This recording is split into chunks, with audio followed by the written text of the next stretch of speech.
Hello, I'm 7 First Alert meteorologist Hallie Vogel. Watch for slick roads as we head through the evening and overnight hours. Rain mainly south of I-69, but that mix of freezing rain, and snow is going to be anywhere to the north.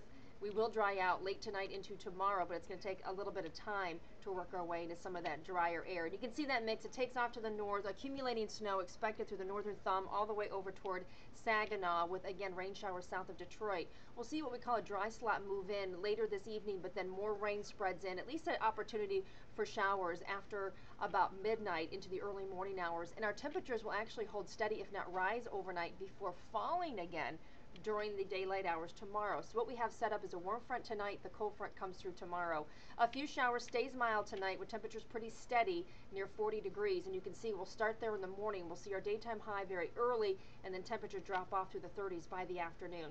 36 for a high on Tuesday, 30s on Wednesday, and then we start to see those temperatures recover a bit back into the 40s Thursday and Friday. Looks like rain or even a rain-snow mix for next weekend. Well, thank you for clicking on WXYZ.com. Hope you have a great night.